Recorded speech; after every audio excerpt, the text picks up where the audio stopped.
Good morning, everyone. This is SSC CGL Tier 1 2024 preparation, and today's topic is one word substitution. Look, all the aspirants, you should understand the pattern of SSC CGL Tier 1 and Tier 2 as well, because you have been preparing for your final selection, and that would be possible when you will come when you will get good marks in tier 2. tier 1 वाला जो paper होता है उस paper को आपको qualify करना होता है, एंड देन tier 1 से ही जो भी जॉब आप चाह रहे हैं, जो भी डेजिग्नेशन आप चाह रहे हैं, वो आपको tier 1 tier 2 के स्कोर की वजह से ही मिलती है.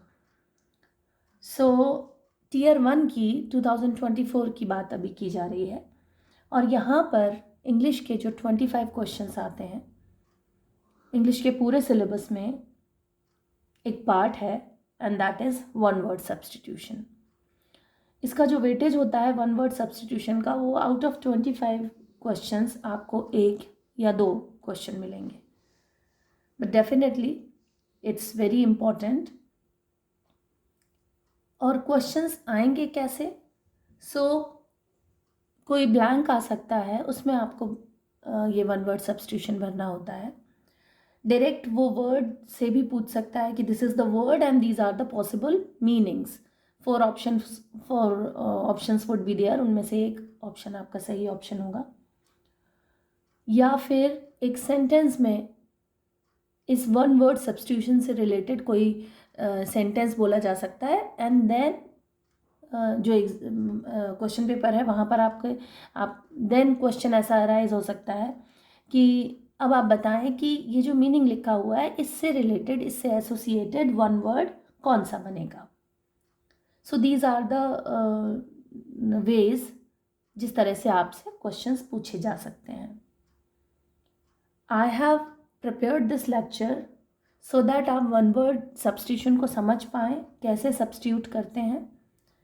और इस लेक्चर में आपको सिनोनिम्स भी मिल जाएंगे, फिगर ऑफ स्पीच मिल जाएगा कि ये जो वर्ड्स हैं वो किस तरह से सेंटेंस में काम आते हैं. And definitely I will try to make you learn. ये जो वर्ड्स हैं वो आपको समझ में आ जाएं, लर्न हो जाएं. एक चीज़ और जो बहुत ही इम्पॉर्टेंट है आपके लिए समझना, एंड दैट इज़ कि इंग्लिश का जो वोकेबुलरी पार्ट है तो बड़ा ही इम्पॉर्टेंट. टियर 1 और टियर 2 दोनों ही तरह से अगर हम देखें तो वोकेबुलरी का बहुत इम्पॉर्टेंट पार्ट है. ये जो वोकेबुलरी एनरिच आपको करनी है, उसके लिए आप 25 से 30 वर्ड्स, शुरुआत में 25 से 30 वर्ड्स आप रोज़ के पढ़ें. और जब आप कोई वर्ड पढ़ते हैं तो सिर्फ वो वर्ड नहीं पढ़ें, उसका रूट वर्ड क्या है, फिगर ऑफ स्पीच क्या है. जैसे कि आपके पास एक वर्ड है गुड, बहुत ही सिंपल सा वर्ड है गुड, GOOD, गुड. तो आप देखें कि आप इसे प्रोनाउंस कैसे कर रहे हैं, गुड, राइट. इसकी स्पेलिंग क्या है, उसके बाद में इसके सिनोनिम्स क्या हो सकते हैं, इसके एंटोनिम्स क्या हो सकते हैं. गुड कौन सा फिगर ऑफ स्पीच है, एडजेक्टिव है या नाउन है या प्रोनाउन है, एडवर्ब है, क्या चीज़ है. तो जब भी आपको ये वर्ड देख रहे हैं, उसे पढ़ रहे हैं, तो ये सारी चीज़ें आप अपने दिमाग में रखें. उस वर्ड के बारे में बहुत सारी चीज़ें आप समझ लें. अच्छा, रूट वर्ड जानने से आपको बहुत से फ़ायदे हो जाएंगे. आप एक जैसे वो जो रूट वर्ड है उससे रिलेटेड जितने भी वर्ड्स हैं, सारे तो नहीं लेकिन आप काफ़ी सारे वर्ड समझ पाएंगे और एसोसिएट कर पाएंगे. शुरुआती तौर पर आपको जो भी वर्ड पढ़ना है उसके सारे एस्पेक्ट्स कवर करते हुए आपको उसे पढ़ना है. अगर आपने रटने की कोशिश की तो बहुत ज़्यादा पॉसिबिलिटी है इस बात की कि आपको कुछ भी नहीं समझ में आने वाला है. फिर आप रटते ही रह जाएंगे और आपको लगेगा कि नहीं, आपको एक भी वर्ड लर्न ही नहीं हो रहा है। सो इन बातों का ज़रूर ध्यान रखें आप। और अब आगे बढ़ते हैं लेक्चर में। So I have selected 10 one word substitutions for you. First जो वर्ड है, it is ambidextrous. Ambidextrous. The word is ambidextrous. What does it mean? Two-handed equipoised. मतलब ऐसा बंदा जो दोनों ही हाथों से लिख सकते हैं या कोई ड्राइंग कर सकते हैं, राइट, इक्वली। लाइक कोई लेफ्ट हैंड से लिखते हैं, कोई राइट हैंड से लिखते हैं, लेकिन ये जो एम्बीडेक्स्ट्रस होते हैं, these people can write down equally with both the hands. वो दोनों हाथों से इक्वली अच्छा हैंड राइटिंग में लिख सकते हैं। आप लोगों ने 3 इडियट मूवी अगर देखी हो तो उसमें जो डीन रहते हैं वो दोनों हाथों से इक्वली एक ही सेम स्पीड से अच्छे हैंड राइटिंग से लिख सकते होते हैं। तो वो जो डीन थे वो कैसे थे? वो एम्बीडेक्स्ट्रस थे, राइट, एम्बीडेक्स्ट्रस। आप चीज़ों को विजुअलाइज, कुछ वर्ड्स ऐसे होंगे जो हाँ आपको नहीं समझ आएगा कि कैसे याद रखें उन्हें, तो चीज़ों को आप विजुअलाइज कर सकते हैं। Like this is one example. 3 idiot वाले जो डीन हैं वो एम्बीडेक्स्ट्रस हैं। उन्होंने कई बार वो मूवी में क्लियरली ये दिखाया हुआ है कि वो दोनों हाथों से इक्वली एक सेम स्पीड में लिख रहे हैं, राइट। कोई भी काम स्पेशलाइज्ड स्किल्ड वर्क जो होता है, आप पेंटिंग बना सकते हैं, मूर्तियाँ बना सकते हैं, अगर आप इक्वली दोनों ही हाथों से इक्वली टैलेंटेड स्किल्ड वर्क आप कर रहे हैं, then you are ambidextrous, right. आप लिख रहे हैं या कोई मूर्ति बना रहे हैं या फिर कोई पेंटिंग कर रहे हैं, तो that person will be ambidextrous, okay. So what meaning क्या है इसका? Having the ability to use both hands with equal skill. कोई भी स्किल आप राइट हैंड से, अगर जो स्किल कोई बैट्समैन है अगर वो राइट हैंड से भी खेल रहे हैं और लेफ्ट हैंड से भी उतना ही अच्छी तरीके से स्किलफुली खेल रहे हैं, तो he would be ambidextrous, right. Explanation देखिए आप इसका। An ambidextrous person can perform tasks such as writing or using tools with either the left or right hand effortlessly. ठीक है, effortlessly, या जैसे जो राइट हैंड से लिखते हैं वो केवल राइट हैंड से ही लिख पाते हैं, या जो लेफ्ट हैंड से लिखते हैं वो लेफ्ट हैंड से लिख पाते हैं, लेकिन जो राइट और लेफ्ट दोनों ही हैंड से प्रॉपरली effortlessly लिख पा रहे हैं, so that person would be that particular person would be, one second,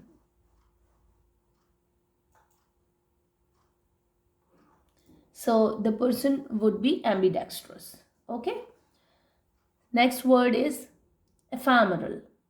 Ephemeral adjective की तरह काम आता है ये ephemeral. The pronunciation is ephemeral and it is one adjective. Figure of speech क्या है? Adjective है। और adjective कैसे काम आते हैं? Like he is having a blue car, right? So ये blue क्या है? कार है।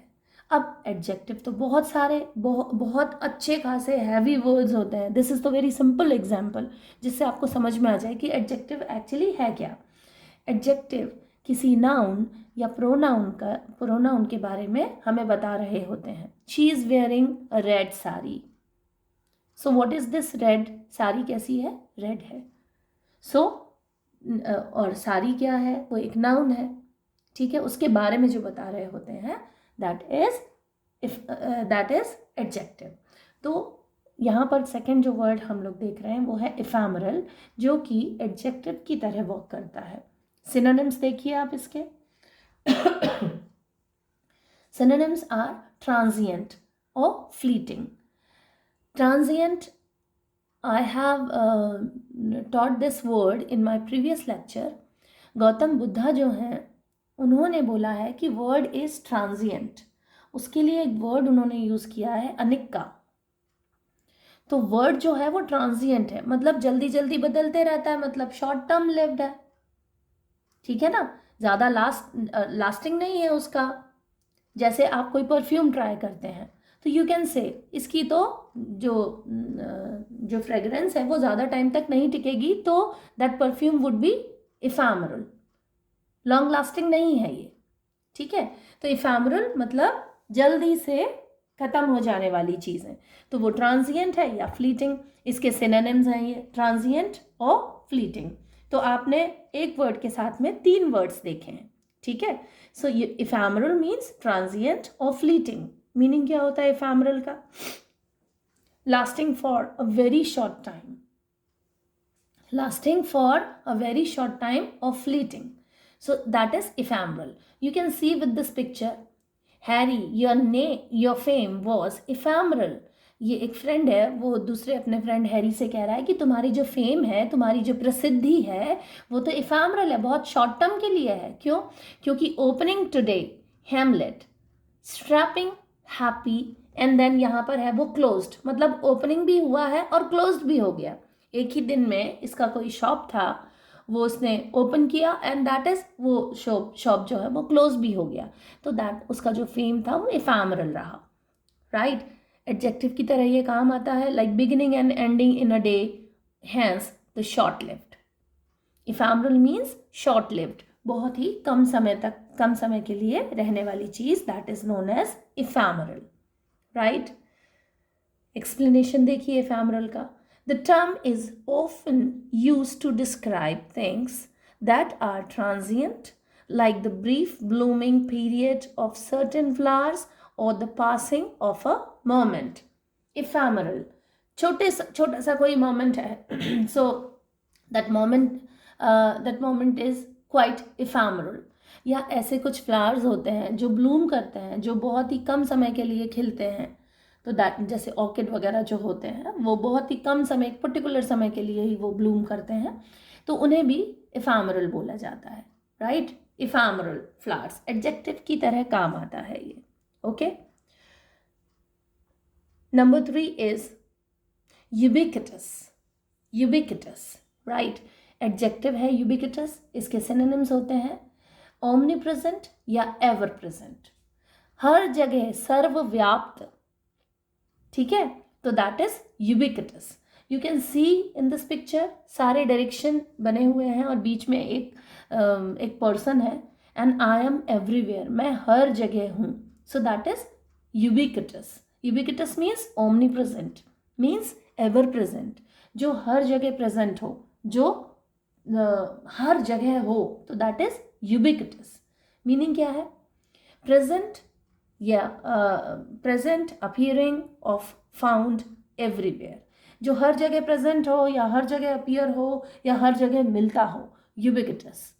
जैसे कि आप बात कर सकते हैं कुछ ह्यूमन बीइंग में कुछ क्वालिटीज़ हैं जो हर जगह मिलती हैं, लाइक काइंडनेस। काइंडनेस खुद वैसे तो एक एडजेक्टिव है, काइंडनेस नहीं, the person is so kind एक एडजेक्टिव हो जाएगा। सो आप कुछ क्वालिटीज़ के बारे में बोल सकते हैं, जैसे ह्यूमैनिटी इज़ यूबिक्विटस, हर जगह मिलती है, ठीक है। आप कुछ प्लांट्स के बारे में बात कर सकते हैं, ग्रास के बारे में, ग्रास इज यूबिक्विटस, वो भी हर जगह एवरीवेयर मिल जाती है, ठीक है। जो हर जगह मिल जाए, जो प्रेजेंट हो हर जगह, जो अपीयरिंग हो हर जगह, तो दैट इज, उसके लिए एक वर्ड आता है यूबिक्विटस। आपके एसएससी सीजीएल में वैसे one word substitution, SSC CGL, bank PO, railways, ये हर जगह आने वाले वर्ड्स हैं। तो ऐसे एस्पिरेंट्स जो एसएससी की तैयारी तो कर ही रहे हैं, साथ में अदर कॉम्पिटिटिव एग्ज़ाम की भी तैयारी कर रहे हैं, आरएस में भी आ जाता है, आरएस का जो मेंस है, मेंस में इंग्लिश जो आती है, उसमें भी इस तरह के वर्ड्स आ जाते हैं। तो they are really very beneficial for you. आपको ज़रूर उन्हें ये वर्ड समझने चाहिए और पढ़ने चाहिए ध्यान से, ठीक है। So again come to ubiquitous. Ubiquitous means हर जगह जो रह रहे हैं चीज़ें, उनके लिए हम वर्ड यूज़ करते हैं यूबिक्विटस। एक्सप्लेनेशन देखिए इसका। Something that is ubiquitous is widespread and can be encountered in many places. For example, the ubiquitous presence of smartphones in today's society. The ubiquitous presence of smartphones, आज smartphones हर जगह हैं, आप Nigeria की बात कर लीजिए, ब्राज़ील की बात कर लीजिए, आप इथोपिया की बात कर लीजिए, इजिप्ट की बात कर लीजिए, किसी भी कंट्री में या किसी भी गांव में या किसी भी शहर में, ऑल ओवर वर्ल्ड में हमें स्मार्टफोन्स मिल जाते हैं। तो they are ubiquitous, right? The ubiquitous presence of smartphones in today's society, ये इसका इस तरह से यूज किए जा सकते हैं ये वर्ड्स, ठीक है। Next is mellifluous. Mellifluous, mellifluous means ऐसा साउंड, एडजेक्टिव है ये भी, मैलीफ्लोअस, ऐसा साउंड जो स्वीट हो, स्मूथ हो और प्लीजिंग हो, सुनने में प्लीजिंग हो, मधुरता। मेलोडी खाओ सब जान जाओ, ये बहुत ही फेमस सी एक टॉफ़ी का एडवर्टाइजमेंट था। मेलोडी, मेलोडी मतलब भी बहुत अच्छा, मधुर आवाज़, मधुर संगीत। मैलीफ्लुअस भी उसी तरह से बना हुआ एक वर्ड है, mellifluous. Mellifluous means pleasing, smooth and musical to hear. Explanation है इसका, this word is used to describe sounds, voices or music that is melodious, sweet sounding and enjoyable to the ear। ठीक है, आपको सुनने में enjoyable हो, मधुर आवाज़ हो, स्वीट साउंडिंग हो, तो उसके लिए जो वर्ड आता है वो है मेलीफ्लुअस। मेलीफ्लुअस एग्जाम में कैसा क्वेश्चन आ सकता है? सो they've heard mellifluous voice। सो अब आपसे पूछ सकता है कि मेलीफ्लुअस, मीनिंग ऑफ मेलीफ्लुअस, कैसी वॉइस थी? मेलीफ्लुअस का खराब वॉइस थी, अच्छी थी, दूर से आ रही आवाज़ थी या पास से आ रही आवाज़ थी? 4 ऑप्शन दे दिए, अब आप बताइए। मेलीफ्लुअस मीन्स स्वीट साउंड, मधुर जो आवाज़ है, enjoyable two year, right? enjoyable to the ear or melodious, sweet sounding, that is mellifluous। इस पिक्चर से आप देख सकते हैं, यहाँ पर एकदम आपके मधुर आवाज़ वाला जो स्टूडियो वाला जो पिक्चर है, उससे आप समझ सकते हैं कि मेलीफ्लुअस, मेलोडियस आवाज़ है ये, right. Next word is serendipity. Serendipity noun है ये, सेरेंडिपिटी। अच्छा, नाउन जो है वो एज अ सब्जेक्ट भी वर्क कर सकता है, एज एन ऑब्जेक्ट भी वर्क कर सकता है, ठीक है। जैसे स्कूल है, स्कूल एक नाउन है। कौन सा नाउन है? कॉमन नाउन है, ठीक है। स्कूल एक कॉमन नाउन है, तो हमने सेंटेंस बना दिया कि I am going to school. I subject है, ठीक है, और गोइंग टू स्कूल, हालांकि ये स्कूल जो है इसका लास्ट में आ रहा है, लेकिन स्कूल यहाँ पर जो नाउन है, और नाउन कई ही तरह से वर्क कर सकता है, जिसमें जो सबसे ज़्यादा नाउन का यूज़ होता है वो सब्जेक्ट या ऑब्जेक्ट की तरह से यूज़ हो जाता है, ठीक है। School is, this school is very big, तो यहाँ पर सब्जेक्ट है स्कूल, नाउन की तरह वो वर्क हो रहा है, ठीक है। उसी तरह सेरेंडिपिटी जो है वो एक नाउन है, इसके सिनोनिम्स हैं। सिनोनिम्स हैप्पी चांस या हैप्पी एक्सीडेंट। जो अच्छी सी बातें कंटिन्यूस आपके साथ होती चली जा रही हैं बाय चांस और आपका अच्छा भाग्य दिखाती हैं, उसके लिए एक वर्ड आता है सेरेंडिपिटी, राइट। और ये एक नाउन की तरह वर्क करता है। मीनिंग क्या है सेरेंडिपिटी का? The occurrence and development of events by chance in a happy or beneficial way। So serendipity मतलब ऐसे घटनाओं का घटित होते जाना जो आपके लिए फ़ायदेमंद है और आपके लिए हैप्पीनेस लेकर आती हैं, ठीक है। So serendipity refers to the fortunate and unexpected discovery of something good और beneficial, often when one is not actively seeking it। जैसे कि आप अपने शूज़ ढूंढ रहे हैं और शूज़ ढूंढते ढूंढते आपको सपोज़ कुछ ऐसी चीज़ मिल गई कि आप वो अनएक्सपेक्टेड था।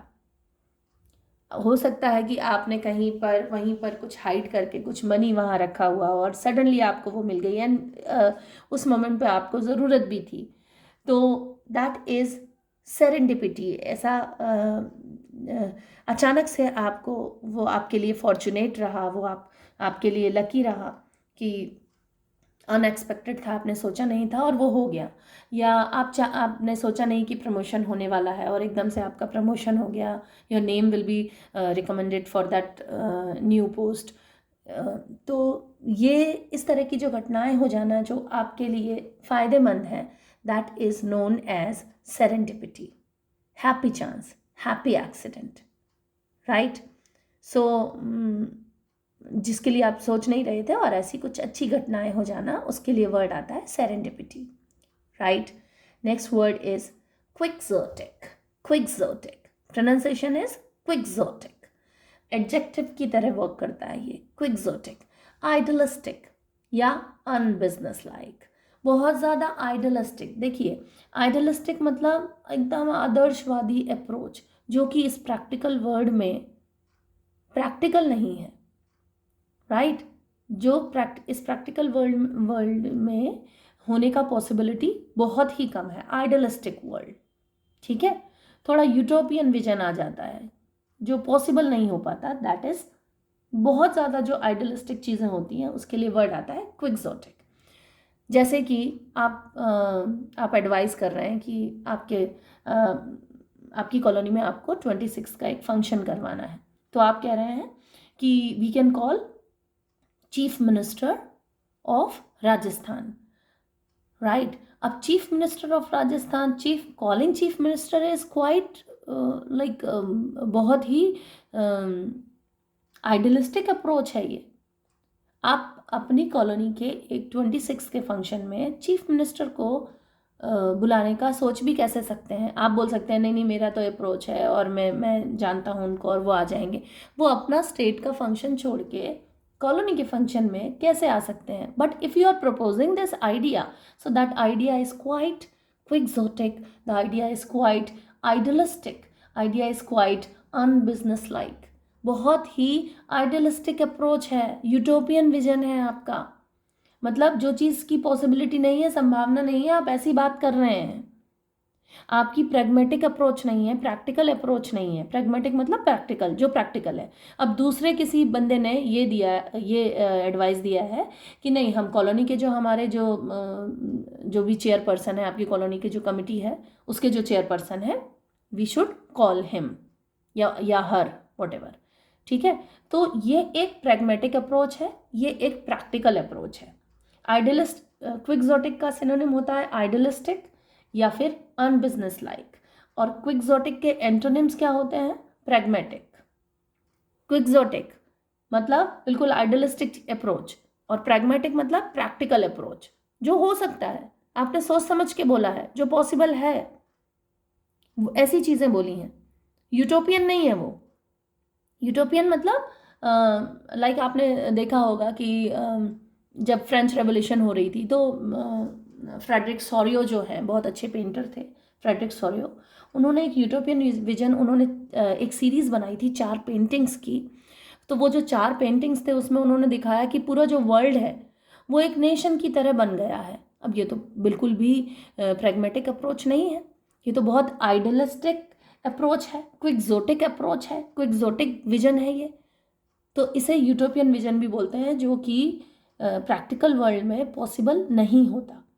पूरा वर्ल्ड एक साथ, उन्होंने जो पेंटिंग बनाई थी उसमें पूरे वर्ल्ड ब्रिटेन, फ्रांस और ये सारे अपने अपने जो अपनी यूनिफॉर्म पहन के और फ्लैग लेके ये एक मार्च कर रहे थे, एक प्रोसेशन में जा रहे थे। तो ये बहुत ही यूटोपियन विजन था। ऐसा उन्होंने सोचा कि पूरा वर्ल्ड एक नेशन बन जाए, सब लोग एक साथ रहें। लेकिन सब लोग एक साथ, पूरा वर्ल्ड एक नेशन बन जाए, उसको गवर्न करना कितना मुश्किल हो जाएगा। इतने सारे लोग और इतनी विसिनिटी में भी नहीं रहेगा सबकी, पूरा वर्ल्ड तो मतलब बहुत ज़्यादा बड़े एरिया पर रूल करना कैसे पॉसिबल हो पाएगा? इतनी बड़ी पॉपुलेशन को देखना कैसे पॉसिबल हो पाएगा? But it was his vision. तो क्विक्सोटिक विजन था, वो आइडियलिस्टिक विजन था, वो यूटोपियन विजन था, वो एक प्रैग्मेटिक विजन नहीं था। तो यहाँ पर हमने एंटोनिम्स भी देखे हैं, यहाँ सिनोनिम्स भी देखे हैं, फिगर ऑफ स्पीच देखा है। क्विक्सोटिक एक एडजेक्टिव की तरह काम आता है। कैसा विजन था? क्विक्सोटिक था। Like she is wearing a red sari, sari कैसी है? रेड है। तो क्विक्सोटिक क्या है, एडजेक्टिव है यहाँ, right. Moving to the next, quixotic का ये पिक्चर भी देख सकते हैं आप। यहाँ पर ये जो एक पिक्चर दिखाई हुई है, ये रियलिस्टिक नहीं है, मतलब एक ये आइडलिस्टिक सिचुएशन दिखाती है। इसे लग रहा है कि ये यहाँ पर जीत जाएगा जो वॉरियर है, लेकिन इट वॉज क्वाइट डिफ़िकल्ट। उसे सिर्फ लग रहा है ऐसा, बाकी प्रैक्टिकल विजन नहीं है ये, right. Moving to the next word, that is quixotic. एक पिक्चर और है, यहाँ पर एक कैट है और सामने मिरर में वो इमेजिन कर रही है कि it's a lion. So there is the great difference between a cat and the lion, right. Lion तो बहुत ज़्यादा पावरफुल एनिमल है, इसको जंगल का राजा भी बोलते हैं। और कैट जो है, कैट अगर उसको लगता है कैट को कि she can also kill her prey, और अब मैं भी बिल्कुल लायन की तरह हूँ, I can also pounce on my prey, और I can also jump on to the tree. ये सारी चीज़ें अगर उसको लग रहा है कि नहीं मैं अभी लायन जैसी हो गई हूँ, तो ये तो बहुत ही क्विक्सोटिक विजन है, क्विक्सोटिक आइडिया है, राइट। आइडलिस्टिक आइडिया है। क्विक्सोटिक का जो मीनिंग होता है वो होता है extremely idealistic, unrealistic and impractical, ठीक है। डिस्क्राइबिंग अ पर्सन और their ideas as quixotic implies that they have lofty मतलब बहुत ऊंचे ऊंचे, लॉफ्टी का मतलब होता है बहुत विशाल, एकदम अच्छी हाइट वाले, तो बहुत बहुत ऊंचे ऊंचे ख्याल बना रहे हैं, लेकिन वो इम्प्रैक्टिकल हैं, ठीक है। So that they have lofty and impractical ideals, often pursuing goals that are unlikely to be achieved. जैसे आप ये बोल दें कि अगर आपके घर में खाने की कमी हो रही है, भगवान न करे कभी ऐसा हो, लेकिन अगर खाने की कमी हो रही है तो आपका आइडियलिस्टिक विजन ये हो जाएगा कि नहीं नहीं हम लोग 10 दिन तक कुछ भी नहीं खाएंगे। ये तो बिल्कुल आइडियलिस्टिक अप्रोच है। Rather than you should go out, you should just arrange food for your family. तो ये एक प्रैक्टिकल अप्रोच है। अगर आपकी बहुत ही बड़े बड़े विचार हैं तो वो आइडियलिस्टिक अप्रोच है, and it is quite common. Quixotic approach भी बहुत कॉमन है वर्ल्ड में, और प्रैग्मेटिक अप्रोच भी बहुत ही ज़्यादा कॉमन है वर्ल्ड में, ठीक है। Next word is pernicious. Pernicious, R यहाँ पर साइलेंट है। फनीसियस, फनीसियस मतलब एडजेक्टिव की तरह काम आता है, हानिकारक, हार्मफुल, ठीक है। Detrimental, dangerous. Smoking is pernicious to health, smoking is dangerous to health, smoking is harmful to health, smoking is detrimental to health. So pernicious है, हानिकारक है। इस पिक्चर में आप देख सकते हैं स्मोकिंग कितनी हानिकारक है, right. So that is pernicious. इसका मतलब होता है हार्मफुल, डेट्रीमेंटल या फिर dangerous, right. Meaning having a harmful effect especially in a gradual और सबल वे। धीरे धीरे, लाइक स्मोकिंग में शुरुआत में आपको पता नहीं चलेगा, everything will be good, but gradually धीरे धीरे उसके जो नुकसान हैं वो आपको समझ में आने लग जाएंगे कि बाद में जाके बहुत सारे हेल्थ इश्यूज़ हैं, बहुत सारी प्रॉब्लम्स इसके स्मोकिंग से आना स्टार्ट हो जाएंगी। तो स्मोकिंग इज़ फनीशियस, हार्मफुल है। Pernicious is used to describe something that causes harm in a subtle, often gradual manner, such as the pernicious effects of a bad habit. कोई भी एक बैड हैबिट है, जैसे आपको सुबह बहुत देर से उठने की आदत है, it's a bad habit. I am telling you it's a bad habit. जो भी एस्पिरेंट्स जो बहुत देर से उठ रहे हैं तो दे में take it ill, but please don't take it ill. It's right कि सुबह अगर आप जल्दी उठते हैं तो it's a good habit, it's really a good habit, क्योंकि खैर इसके फ़ायदे गिनाने की अगर बात की जाए तो बहुत से फ़ायदे हैं, तो I am not telling you about benefits of early rising, let it be, फिर कभी इस पर बात करेंगे। लेकिन सुबह अगर आप बहुत लेट से उठते हैं तो इट्स अ बैड हैबिट, और धीरे धीरे आपको उसके पनिशियस इफ़ेक्ट्स जो हैं वो आपको पता चलने लग जाएंगे, हार्मफुल इफ़ेक्ट्स आपको पता चलने लग जाएंगे। सो पनिशियस जो वर्ड है वो इस तरह से काम आता है, एक एडजेक्टिव की तरह वर्क करता है ये। इफ़ेक्ट्स कैसे हैं? पनिशियस हैं। तो इफ़ेक्ट्स एक नाउन हो गया और पनिशियस जो है वो एडजेक्टिव हो गया। Next word is eloquent. Eloquent, eloquent भी एडजेक्टिव है। एलोक्वेंट के सिनोनिम्स जो होते हैं वो है आउटस्पोकन, फ्लुएंट या आर्टिकुलेट। जो बहुत फ्लुएंट है बात करने में, आउटस्पोकन है, बहुत अच्छे से बात करता है, तो that is eloquent. Eloquent speech adjective की तरह वर्क कर रहा है। स्पीच कैसी थी? बहुत फ्लुएंट थी। एलोक्वेंट, फ्लुएंट और परसुएसिव इन स्पीकिंग और राइटिंग। ठीक है, आप लिखने में या पढ़ने में फ्लुएंट हैं, that is eloquent. An eloquent person expresses themselves in a clear, articulate, and persuasive manner, often captivating their audience with their effective communication skill. Eloquent. He is so eloquent. Adjective है यहाँ पर. He is so eloquent. वो बहुत ज़्यादा fluent है. So that people can listen. वो इतना eloquent है कि लोग उसको बहुत ध्यान से सुनते हैं, that is eloquent. Next word is panacea. Panacea, panacea, right, एक नाउन है ये पेनासिया। पेनासिया का जो हिंदी वर्ड है अभी सबको याद हो जाएगा इससे। पेनासिया मतलब वो रामबाण है ना। सो पेनासिया इसका मतलब होता है एकदम यूनिवर्सल क्योर। एलिक्जर, एलिक्जर का मतलब होता है वैसे तो अमृत, तो अमृत हो वो अमृत मतलब सारी बीमारियों का इलाज, तो that is elixir. Perfect solution या magic solution, right, magic formula, that is panacea. Panacea ऐसी कोई एक वैद्य जी हैं, उन्होंने एक दवाई दे दी, ये बोले रामबाण है भाई, सारी बीमारियों में काम आएगा ये। सो उसके लिए जो वर्ड आ जाए, वो जो वर्ड इंग्लिश में वर्ड आ जाएगा, that is panacea. A solution or remedy for all difficulties or diseases. एक ऐसी रेमेडी, एक ऐसा उपचार, एक ऐसा सॉल्यूशन जो सभी परेशानियां या सभी बीमारियों से छुटकारा दिलाए, that is panacea. A panacea is the universal remedy or solution that is believed to cure or solve all problems, though often used ironically as such solutions are rare. Ironically मतलब